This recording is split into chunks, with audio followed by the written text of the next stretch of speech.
भैया जी के सब्जी वाले ट्रक को एक आलसी से पुलिस वाले ने रोक लिया था। ट्रक में ज्यादातर सब्जियां सड़ी हुई थी और अंदर शिवानी के मुंह पे ऑक्सीजन सिलेंडर लगा हुआ था। भैया जी हाथ जोड़े प्रार्थना कर रहे थे कि कैसे भी करके सिपाही अंदर ना जाए, पर ओवर कॉन्फिडेंस में झुमरू ने खुद सिपाही को बोल दिया था कि अरे देख कर रहे हैं, जाइए, सब सब्जी तरकारी ही है, तसल्ली कर लीजिए। पीछे से एक और ट्रक आ गया था जो हॉर्न मार रहा था। हेड कांस्टेबल और उसके सिपाही की नजरें मिली। दोनों में जाने क्या इशारा किया, पर झुमरू ने इतना जरूर देखा कि सिपाही बदबू की वजह से बहुत बुरा मुंह बना रहा था। देख ले अच्छे से और जा नीचे। सिपाही शिवानी को देखने से बस एक कदम दूर था, पर वो वहीं से मुड़ा और ट्रक से उतर गया। पीछे वाले ट्रक के आने से जो प्रेशर क्रिएट हुआ था, उसने फिर एक बार रुचि और शिवानी को पकड़े जाने से बचा लिया। बिटिया को पहले डिस्पेंसरी ले जाना, तब जाके डिलीवरी करना, समझे? जी हुजूर, समझे। चलते हैं, दुआ में याद रखिएगा। गाड़ी जैसे ही बैरिकेड पार करके आगे बढ़ी, सबसे पहले भैया जी ने छोटी सी खिड़की खोलकर पीछे देखा। धर्म दुनिया से बेखबर होकर शिवानी बेसुध पड़ी हुई थी। रुचि गुड़िया, देखो तो तुम्हारी दीदी का चेहरा और सफेद हो गया है। हमको डर लग रहा है। डरिए नहीं दादा, अब जोर से भगाइए, दीदी ठीक हो जाएंगी। दीदी तो ठीक हो जाएंगी, पर तुम झुमरू बाबू इतना काहे बोलते हो जितना कोई पूछता नहीं है? अभी सनक जाता और यहीं साइड में रोक लेता तब क्या करते? अरे हम ना करते, जो करते आप करते।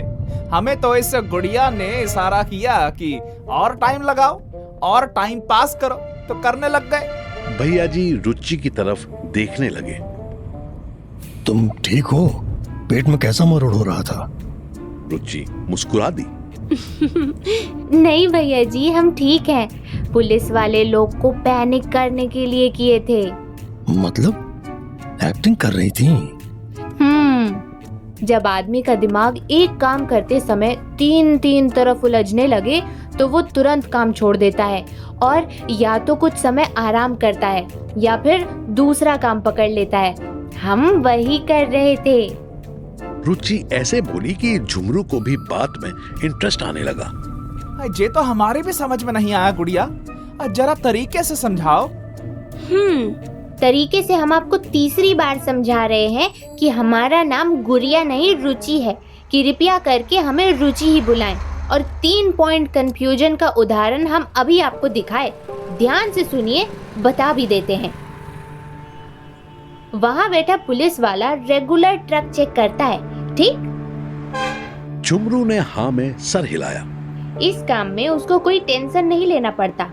उसका दोनों सिपाही लोग ही कागज चेक कर लेता है, वही लोग गाड़ी चेक कर लेता है और फिर छोड़ देता है, ठीक है?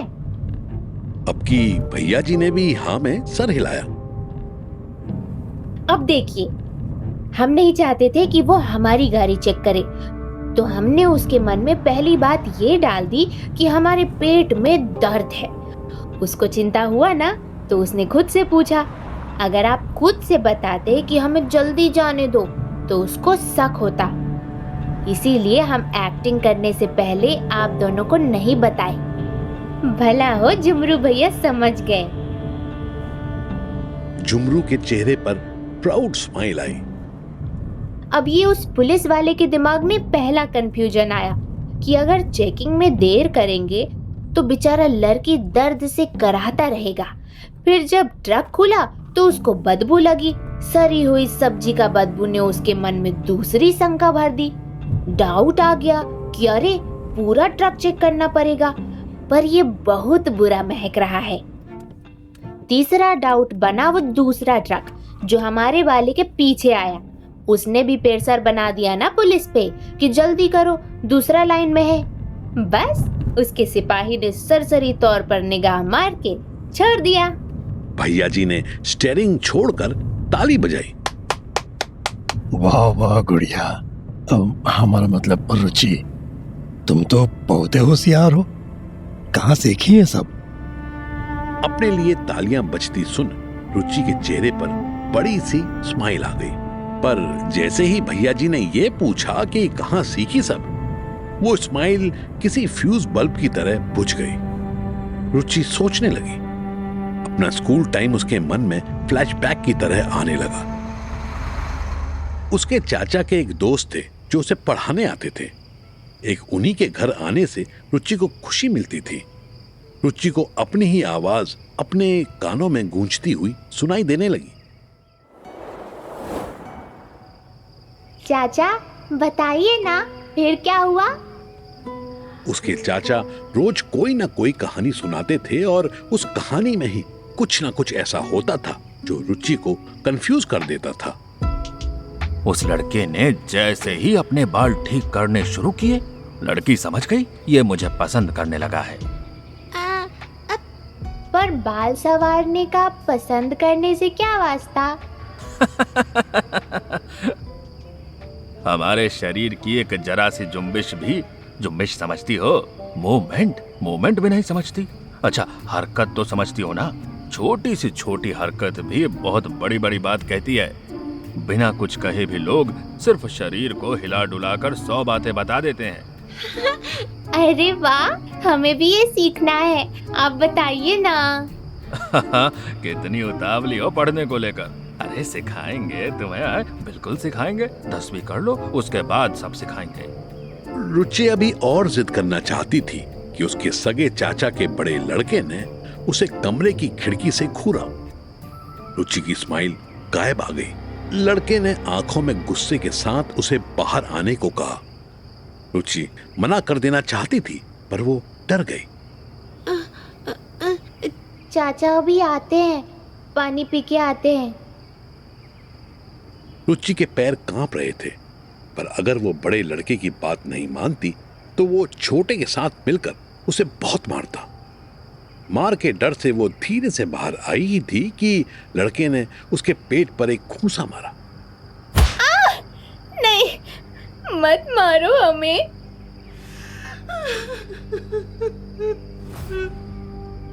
अब सच में उसके पेट में दर्द होने लगा। अचानक रुचि को चिल्लाते सुनकर झुमरू और भैया जी दोनों चौंक गए। रुचि का भी ध्यान टूटा। सामने उसके चाचा का लड़का नहीं बल्कि लंबी शांत सड़क थी। नहीं मारेंगे, चलो सो जाओ। बस जब तक हम ना कहें कोई शरारत मत करना, समझी? ए झुमरू, मौके का नजाकत तो समझो। क्या हुआ रुचि, क्या सोचने लगी थी? रुचि ने बस ना में सर हिला दिया। भैया जी ने फिर दोबारा कुछ पूछना जरूरी नहीं समझा। झुमरू ने जेब से गुटखे का पाउच निकाला और उसमें तंबाकू मिलाने लगा। रुचि भी उसे देखने लगी। झुमरू ने इशारे से ऑफर किया। रुचि मुस्कुराई और आंखें बंद कर ली। वो फिर अपने छोटी सी उम्र के कड़वे से सपने में जा रही थी। रात के 9 बज रहे थे और मन्नू कैब में पीछे बैठा कश्मीरी गेट की तरफ जा रहा था। गौरव ड्राइवर के साथ आगे बैठा था। पिछले 2 घंटे से वो लोग ट्रैफिक जैम में फंसे थे। फ्लाईओवर बनने के चक्कर में जिस पुष्टा रोड पर कंस्ट्रक्शन हो रहा था, वही फ्लाईओवर का एक टुकड़ा गिर गया था, जिसकी वजह से एक ट्रक और कार में माइनर टक्कर हो गई थी। इन दोनों की वजह से पूरी सड़क जैम हो गई थी। मनु बैक सीट पर बिना शर्ट के बैठा हुआ था। ड्राइवर रोड क्लियर होने के इंतजार में इंस्टाग्राम रील्स स्क्रॉल कर रहा था। अचानक वो चिल्लाया, ए भाई, ये तुम हो क्या? मन्नू अच्छा भला आंख बंद करके आराम कर रहा था। गौरव ने ड्राइवर का मोबाइल देखा। उसमें एक आदमी आधा नंगा होकर पैसे उड़ाता हुआ भाग रहा था। उसके पीछे पुलिस वाले दौड़ रहे थे। वीडियो इतनी जल्दबाजी में बनी थी कि मन्नू का चेहरा दिखाई नहीं दे रहा था।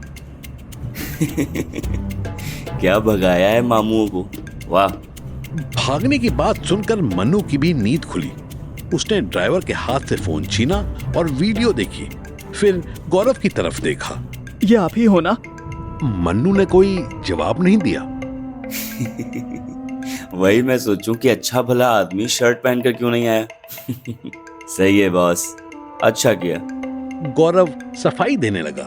अरे वो क्या है ना भाई, ये अपनी गाड़ी से ही थे, पर पुलिस वालों को तो तुम जानते ही हो ना, जरा सी बात का बतंगड़ बना देते हैं।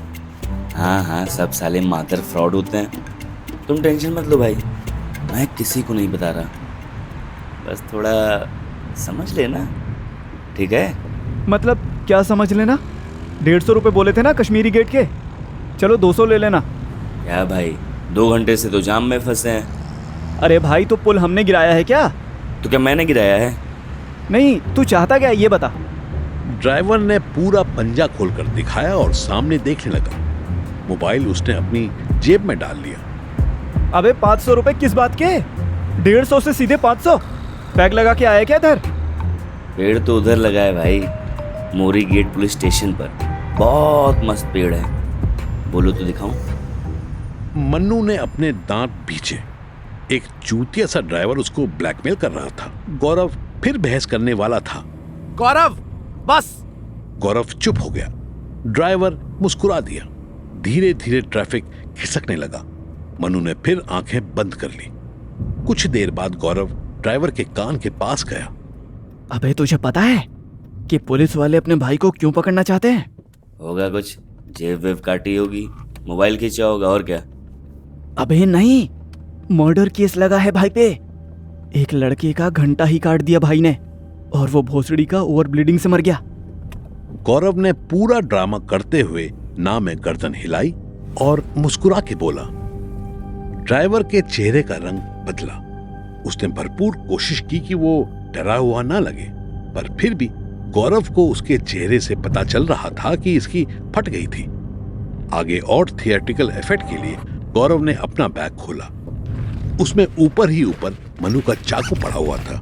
स्ट्रीट लाइट की रोशनी में चाकू का रिफ्लेक्शन ड्राइवर के फेस पर हुआ। उस बेचारे की रूह कांप गई।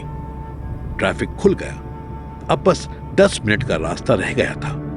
अचानक ड्राइवर के लिए ये 10 मिनट उसकी अब तक की लाइफ के सबसे बड़े 10 मिनट बनने लगे थे। गौरव की इस शरारत से अनजान मन्नू अलर्ट होकर सो रहा था।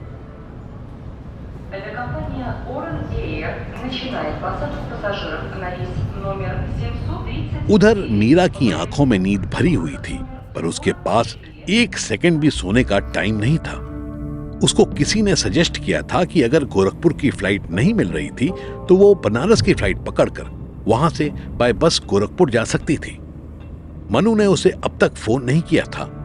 वो भी गुस्से में फोन नहीं करना चाहती थी, पर उसने फिर भी एक मैसेज डाल दिया था कि वो दिल्ली पहुंच गई थी और अब बनारस की फ्लाइट में भी जा रही थी। उसको अगर थोड़ी भी ह्यूमन साइकोलॉजी की नॉलेज होती तो वो समझ जाती कि मनु अब उसे इसलिए कॉल नहीं कर रहा था कि उसकी जरूरत पूरी हो चुकी थी। मीरा पहली बार यूपी में मथुरा आगरा से अलग किसी सिटी में जा रही थी। उसको डर भी लग रहा था और खुद पर इस बात का गुस्सा भी आ रहा था कि वो अपने करियर का इतना इंपॉर्टेंट टाइम इग्नोर करके सिर्फ ब्लड डोनेशन के लिए इतनी दूर जा रही थी। एक बार ये ब्लड डोनेट कर दूं, उसके बाद मन्नू अपने रास्ते, मैं अपने रास्ते, डिवोर्स दे दूंगी मैं इनको। पर वो क्या जानती थी कि उसके लिए जितना आसान उत्तर प्रदेश में घुसना हो रहा था उतना इजी निकलना नहीं हो पाएगा। रात 1 बजे वो बनारस पहुंची तो उसने अपना फोन फ्लाइट मोड से हटाया।